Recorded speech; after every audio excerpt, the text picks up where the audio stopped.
বলছে, চাচা তুমি শুধু একটা বার আমার কানের সাথে মুখটা লাগাই তুমি লা ইলাহা ইল্লাল্লাহ মুহাম্মাদুর রাসূলুল্লাহ এতটুকু বড়, তাই চাচা আমি তোমার জন্য সুপারিশ করতে পারবো। কথা কোন ঠিক কিনা? কোনোদিন একক তো নামাজ পড়ে নাই, কোরআন পড়ি নাই, সৎ পথে চলে নাই। যখনই ওই যে প্যারালাইসিস হয়ে যায়, করে মৃত্যুর সঙ্গে পাঞ্জালারে, তখন আমরা কানের ঘুরে যাই কালেমা পড়ে। কালেমার মূল্য আছে? কথা বলে আছে? কালেমার দাওয়াত দেওয়ার কারণে, যে কালেমার কারণে নবী রাসূলরা পয়গম্বররা কত মার খেয়েছে, লাঞ্ছিত বঞ্চিত, তার প্রতি কত নির্যাতন হয়েছে, তবুও তিনি ইসলামের এই কালেমা ছেড়ে দেয়। কথা ঠিক কিনা?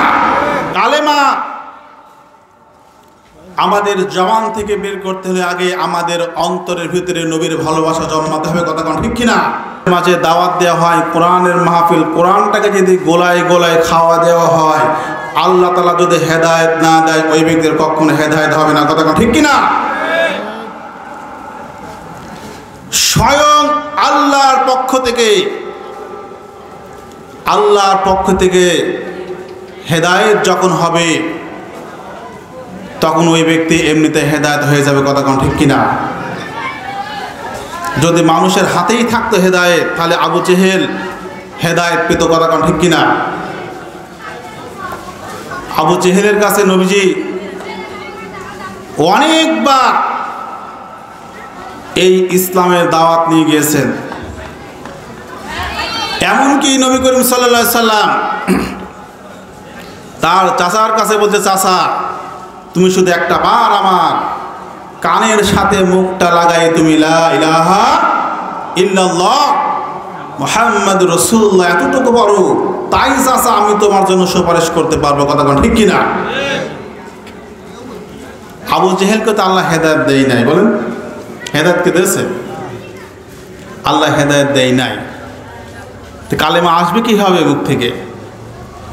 আমাদের সমাজ একটা জিনিস দেখবেন, জীবনে কোনোদিন একক তো নামাজ পড়ে নাই, কোরআন পড়ি নাই, সৎ পথে চলে নাই। যখনই ওই যে প্যারালাইসিস হয়ে যায়, করে মৃত্যুর সঙ্গে পাঞ্জালারে, তখন আমরা কানের ঘুরে যাই কালেমা পড়ে। কালেমার মূল্য আছে? কথা বলে আছে? এই কালেমা পড়ায় ছাড়া না মূল্যও নাই। আমি নিজের জীবনে কোনোদিন উদ্যোগ নিয়ে কালেমা পড়লাম না, যে কালেমার দাওয়াত দেওয়ার কারণে, যে কালেমার কারণে নবী রাসূলরা পয়গম্বররা কত মার খেয়েছে, লাঞ্ছিত বঞ্চিত, ইজ্জত হারাইছে।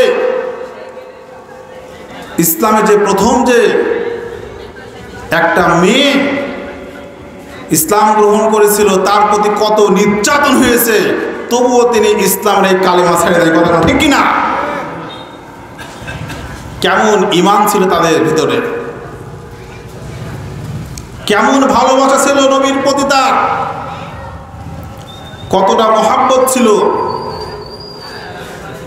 এই নবীজির প্রতি যদি আমাদের সেই ভালোবাসা মহাব্বত না আসে, আমাদের জবান দ্বারা কালেমা বের হবে? কথা কোন বের হবে? কখনো বের হবে না। কালেমা আমাদের জবান থেকে বের করতে হলে আগে আমাদের অন্তরের ভিতরে নবীর ভালোবাসা জন্মাতে হবে। কথা কোন ঠিক কিনা? আল্লাহ পাক রব্বুল আলামিন কোরআনের ভিতরে জানিয়ে দিয়েছেন, قُلْ إِن كُنتُمْ تُحِبُّونَ اللَّهَ فَاتَّبِعُونِي يُحْبِبْكُمُ اللَّهُ। আল্লাহু আকবার। আল্লাহ তাআলা বলছেন, দুনিয়ার মানুষরা তোমরা শোনো, তোমরা যদি আল্লাহকে ভালোবাসতে চাও, আল্লাহর যদি তোমরা বন্ধু হতে চাও, আল্লাহর যদি আত্মীয় হতে চাও,